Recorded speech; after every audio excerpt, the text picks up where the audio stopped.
नमस्कार दोस्तों, एक बार फिर से स्वागत है आप सभी का मेरे YouTube चैनल जिसका नाम है PS मैथमेटिक्स। आज का जो हमारा टॉपिक होने वाला है ये क्लास 10th का ना होकर के क्लास 12th का होगा। इंटीग्रल्स के बारे में आज हम लोग पढ़ने वाले हैं, जो कि क्लास 12th का एक बहुत ही मजेदार टॉपिक है। बच्चे काफी ज्यादा इसके अंदर फंस जाते हैं। जब भी वो 12th क्लास पढ़ते हैं तो उनको थोड़ा सा एक क्रिटिकल लगता है, क्योंकि ये पहली बार पढ़ते हैं इंटीग्रल्स। बट होने में इसमें कुछ नहीं है, बिल्कुल इजी तरीके से हम लोग समझेंगे इस चीज को। और हो सकता है कि बच्चों के फंसने का कारण एक ये हो कि लेक ऑफ गाइडेंस, उनको जो गाइडेंस दिया जा रहा है कहीं ना कहीं उसमें थोड़ी सी कमी रह जाती है। और जो एवरेज बच्चे हैं शायद वो उस बात को समझ नहीं पाते हैं। जो अच्छे होते हैं, जो थोड़े से पढ़ाई में ठीक होते हैं, जो कंसिस्टेंट होते हैं, वो लोग समझ लेते हैं। लेकिन जो एवरेज बच्चे होते हैं, जो एग्जाम टाइम पर एंड टाइम पर पढ़ते हैं, तो उनके लिए ये वीडियो होने वाला है। उन लोगों को किस तरह से इजी लैंग्वेज में मैं समझाऊंगा, इसी के बारे में हम लोग बात करने वाले हैं।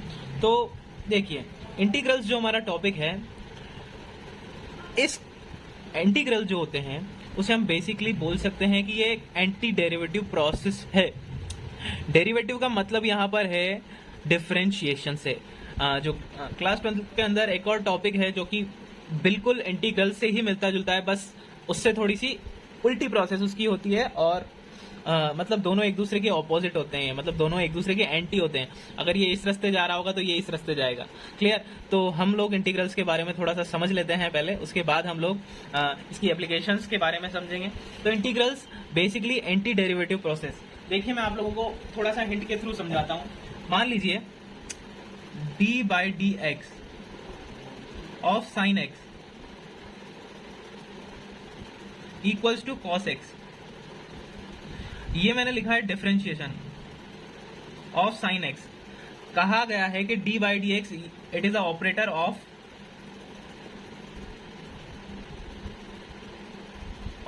Of differentiation. d/dx को हम ऑपरेटर बोलते हैं ऑफ डिफरेंशिएशन। तो हमने क्या कहा कि जब हमने d/dx ऑफ साइन एक्स किया, यानी कि साइन एक्स का डिफरेंशिएशन किया, तो हमें मिलकर आया cos x। हमारे पास में निकल कर क्या आया? cos x। कब? जब हमने डिफरेंशिएशन किया। अगर मैं cos x का इंटीग्रल करूंगा तो मुझे क्या मिल के आएगा? sin x। यानी कहने का मतलब यह है anti process of differentiation is integration.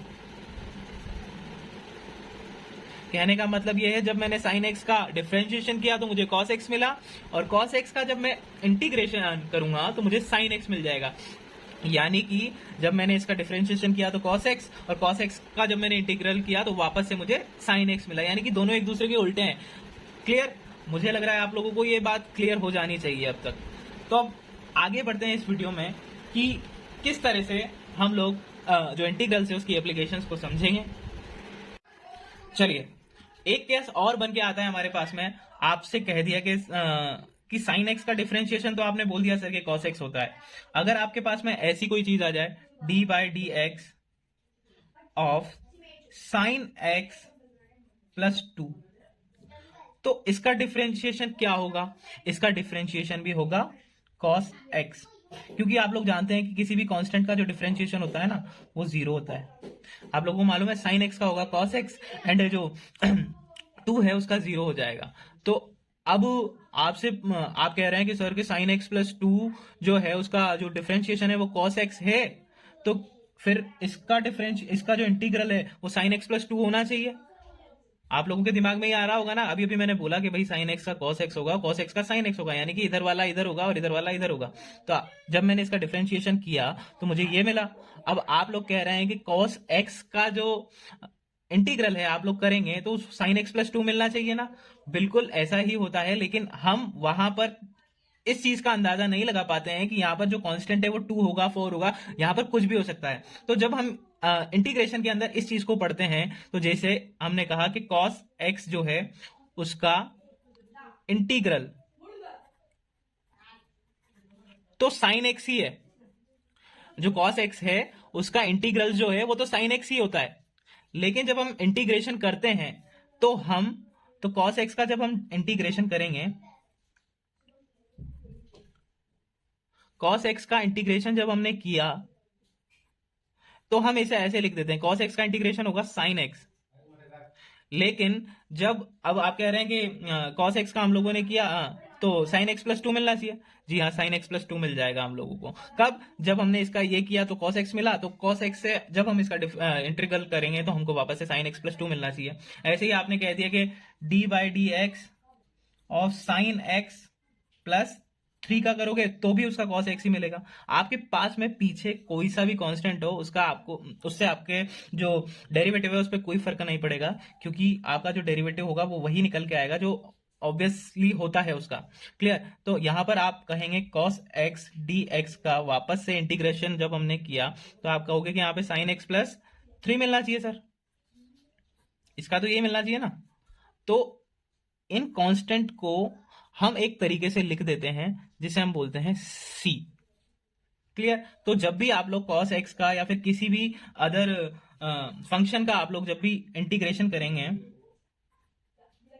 तो आप लोग यहां पर इस तरह से लिख देंगे, cos x का होता है भाई sin x, और अब हमको पता नहीं कि पीछे कांस्टेंट क्या आएगा, तो उस कांस्टेंट की जगह हम लोग लिख देते हैं c, जो कि क्या होता है here c is equals to constant. तो मेरे हिसाब से आप लोगों को ये बात क्लियर हो चुकी होगी कि कांस्टेंट यहां पर c किस लिए लिखा जाता है। अच्छा, एक और चीज, अब आप कह रहे होंगे कि ये वाला साइन क्या है sir? It is integration sign.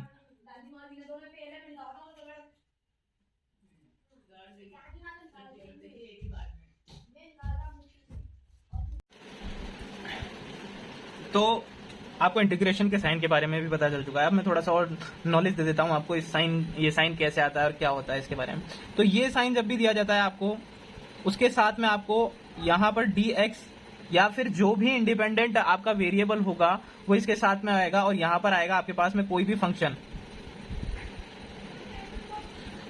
का आप लोग क्या करते हैं, आप लोग उसका इंटीग्रेशन करते हैं उसके इंडिपेंडेंट वेरिएबल के करस्पॉन्डिंग। तो ये यहां पर ऑपरेटर होता है। कौन सा ऑपरेटर है? ये इंटीग्रेशन ऑपरेटर है आपका, ऑपरेटर ऑफ इंटीग्रेशन आप इसको लिख सकते हैं।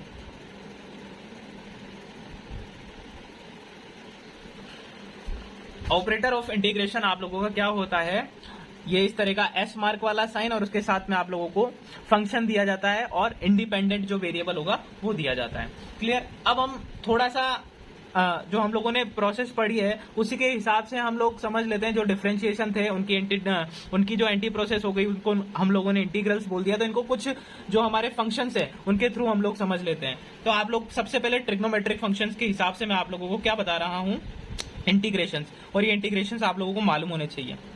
तो देखिए, ट्रिग्नोमेट्रिक फंक्शंस के डिफरेंशिएशंस मैंने यहाँ पर लिख दिए हैं। अब हम लोग बात करने जा रहे हैं इंटीग्रल्स के बारे में। डिफरेंशिएशन क्या होता है भाई? साइन एक्स का होता है cos x, cos x का जो डिफरेंशिएशन होगा वो माइनस साइन एक्स होता है। D by d x of tan x का होता है sec square x, cot x का होता है minus cosec square x, sec x का होता है सेक एक्स टेन एक्स, और कॉसेक एक्स का होता है minus cosec x cot x. ये माइनस है यहाँ पर, minus cosec x cot x. तो देखिए, और एक चीज और देखिए, सी सी सी, जहां पर भी सी सी आ रहा है उसका जो डिफरेंशिएशन हो रहा है वो नेगेटिव साइन के साथ में हो रहा है। तो इस चीज का ध्यान रखना, इस प्रोसेस को मतलब इसे याद रखने की एक ट्रिक हो सकती है। आप लोग बहुत सी बार गलती करते हैं कि कहां पर माइनस लगाना है और कहां पर नहीं लगाना है। तो चलिए अब हम लोग इंटीग्रेशंस लिखना स्टार्ट करते हैं। देखिए, मैंने क्या कहा, साइन एक्स का होगा cos x, तो cos x dx का होगा हमारे पास में क्या, sine X. Clear? Sine X plus C, और सी आप लोगों को पता चल गया मैंने क्यों बताया, सी क्यों लिखा जाता है, ये पता चल चुका है आप लोगों को। अगला जो हमारा इंटीग्रेशन है वो होगा साइन एक्स के बारे में। अब साइन एक्स का जो हमारे पास में इंटीग्रेशन होगा वो होगा cos x, जस्ट उल्टा, बट यहां पर जो माइनस का साइन है वो यहां पर आ जाएगा। साइन एक्स का क्या हो गया, माइनस cos x। ठीक है? देन उसके बाद सेक स्क्वायर एक्स, देखिए ना, tan x का था सेक स्क्वायर एक्स, यहां पर c भी लिखेंगे हम लोग, तो सेक स्क्वायर एक्स का हो जाएगा tan x plus c। Then उसके बाद देखेंगे cos x स्क्वायर एक्स का, इसका क्या होगा, cot x लेकिन कॉट एक्स भी किसका होगा, माइनस का, क्योंकि यहाँ पर माइनस का साइन है। तो minus cot x plus C आप लोगों को किसका इंटीग्रेशन मिल जाएगा, कॉस एक्स स्क्वायर एक्स का। देन उसके बाद हम लोग देखेंगे सेक एक्स टेन एक्स का। यहाँ पर डी एक्स भी लगाएंगे आप लोग, ऑपरेटर लिखना जरूरी है। हाँ, sec x tan x d x equal to, भाई सेक एक्स टेन एक्स किसका था, सेक एक्स का, तो यहाँ से सेक एक्स प्लस सी जो है हमारे पास में किसका हम लोगों को इंटीग्रेशन मिल जाएगा। इंटीग्रेशन या फिर एंटी डेरिवेटिव बोलूँ मैं तो आप लोग समझ जाइएगा कि हम लोग इंटीग्रेशन की बात कर रहे हैं अभी। देन उसके बाद हमारे पास में माइनस का कॉसेक एक्स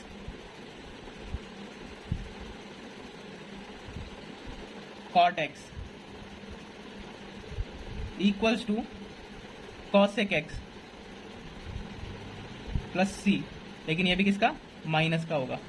क्लियर। तो आप लोग इस तरह से इन्हें बहुत इजीली लर्न कर सकते हैं, और दोनों ही आप लोगों को जब आप लोग कंपैरिजन करेंगे ना, तो कंपैरिजन से आप लोगों को ये होगा कि इजीली आप लोगों को लर्न हो जाएगा। कोई भी एक चीज आप लोगों ने याद की तो आपको दूसरी भी याद हो जाएगी साथ के साथ में। अब आप लोग सोच रहे होंगे कि सर बीच बीच में बहुत सारे जो है वो रह गए हैं कि भाई जैसे कि सेक स्क्वायर एक्स का तो है, हमको पता चल गया, लेकिन सेक एक्स का क्या होगा, टेन एक्स का क्या होगा, कॉसेक एक्स का क्या होगा। तो इन चीजों के बारे में भी हम लोग डिस्कस करेंगे, लेकिन पहले हमको ये वाले सीखने होंगे, वो थोड़े से अलग होते हैं, उनके थोड़े से यूनिक जो इंटीग्रेशंस होते हैं, तो उनको याद करने, उनको स्पेशली हम लोग पढ़ेंगे स्पेसिफिकली, और आप लोग उनको अलग से याद करिएगा। लेकिन अभी आप लोग जो ट्रिग्नोमेट्रिक फंक्शन है उनमें इन फंक्शंस को तो पहले याद कीजिए, क्योंकि ज्यादातर इन्हीं को सॉल्व किया जाता है और इनके थ्रू ही हम उनको बनाएंगे। क्लियर। तो ये लर्निंग टेक्निक हो गई है आप लोगों को क्या, इंटीग्रेशंस याद करने की।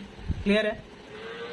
चलिए अब हम देख लेते हैं कुछ और जो फंक्शंस है, अदर फंक्शंस हैं। ट्रिग्नोमेट्रिक फंक्शंस की हम लोगों ने बात कर ली थी, उसके बाद अदर फंक्शंस जो हैं उनके इंटीग्रेशंस क्या क्या होते हैं।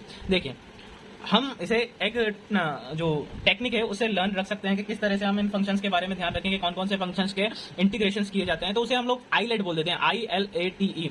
इस प्रोसेस के थ्रू हम लोगों को याद रहते हैं कि कौन कौन से फंक्शंस हैं जिनके बारे में हम लोगों को पढ़ना है और जिनके हम लोगों को इंटीग्रेशंस निकालने हैं। आई का मतलब होता है इनवर्स ट्रिग्नोमेट्रिक फंक्शंस, एल का मतलब होता है लॉगरिथम्स फंक्शन, ए का मतलब एल्जेब्राइक फंक्शंस, टी का मतलब होता है ट्रिग्नोमेट्रिक फंक्शन जो कि हम लोगों ने पढ़ लिए हैं, और ई का मतलब होता है एक्सपोनेंशियल फंक्शन। एक्सपोनेंशियल फंक्शंस वो होते हैं जिसके ऊपर मतलब जो पावर्स की फॉर्म्स में होते हैं, लाइक ई की पावर एक्स, ए की power x, these are the exponential function. तो इनके जो इंटीग्रल्स होते हैं उनके बारे में देख लेते हैं। एल्जेब्राइक फंक्शंस की बात करते हैं सबसे पहले। तो जैसे कि एक्स की पावर एन, कोई भी लीनियर फॉर्म में या फिर पॉलिनोमियल फॉर्म में आप लोगों को कुछ भी दिया हुआ है, उसकी पावर अगर जो आपका वेरिएबल है उसकी पावर n है, तो उसका जो इंटीग्रेशन होता है वो होता है x की power n plus one upon n plus one plus c. There n is not equals to -1, क्योंकि अगर -1 हो जाएगा तो ये अपॉन में चला जाएगा, और अपॉन में जाने के बाद 1 अपॉन x बन जाएगा, और 1 अपॉन x का तो log x हमारे पास में इंटीग्रेशन निकल जाता है। तो क्या हुआ, x की पावर n का जो इंटीग्रेशन है वो होगा x to the power n plus one upon n plus one plus C. और आपको अगर कुछ नहीं दिया हुआ है, केवल dx दिया हुआ है, इसको हम ऐसे भी बोल सकते हैं 1.dx। क्लियर। तो 1.dx का यानी कि dx का जो इंटीग्रेशन होता है वो x प्लस सी होता है, 1 अपॉन x का जो इंटीग्रेशन होता है वो log x होता है। बहुत इंपॉर्टेंट है, बहुत ज्यादा काम आने वाला है। 1 अपॉन x होता है, 1 अपॉन x का जो होगा वो log x होगा। क्लियर। एक्सपोनेंशियल फंक्शंस के लिए e to the power x dx का जो इंटीग्रेशन होगा वो e to the power x plus C होगा, सेम टू सेम होता है। e to the power ax plus b, कोई लीनियर फॉर्म में आपको पावर मिल जाए तो उसका जो इंटीग्रेशन होगा वो होगा e to the power same to same जो यहाँ पर है, बस अपॉन में जो यहाँ पर कांस्टेंट है उसको लिख देंगे। यहाँ पर जो कांस्टेंट था x के साथ में उसको नीचे लिख दिया है, तो e to the power ax plus b upon a plus सी।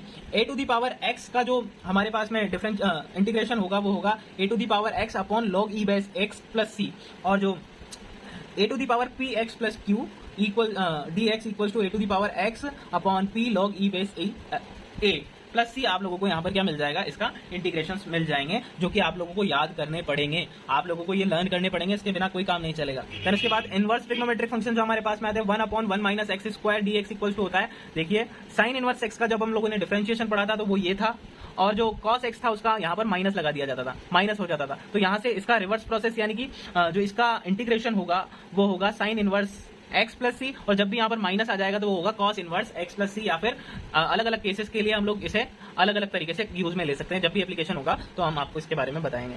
तो 1/100 1 प्लस एक्स स्क्वायर का होगा tan inverse x plus c minus cot inverse x plus c. Same to same process जो ऊपर वाले के लिए था वही नीचे वाले के लिए है। एंड देन उसके बाद 1/x 100x square minus 1 dx का जो होगा वो होगा sec inverse x plus c and minus cosec inverse x plus C.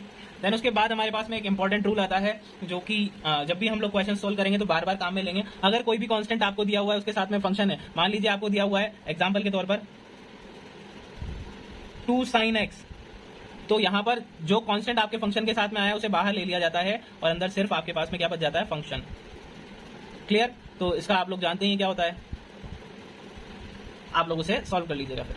और जो दूसरा वाला केस है, अगर आपको दो फंक्शन प्लस और माइनस के साइन के साथ में दिया हुआ है तो उनका अलग अलग आप इंटीग्रेशन कर सकते हैं। जैसे कि मान लीजिए आपको दिया हुआ है sin x plus cos x dx, तो आप चाहें तो इसे अलग अलग भी कर सकते हैं, प्लस माइनस कर सकते हैं। तो यहाँ पे sin x dx का अलग plus minus cos x dx का आप लोग अलग अलग कर सकते हैं इनका इंटीग्रेशन। तो ये आपको एप्लीकेशन के थ्रू मैंने इस चीज़ के बारे में समझा दिया है।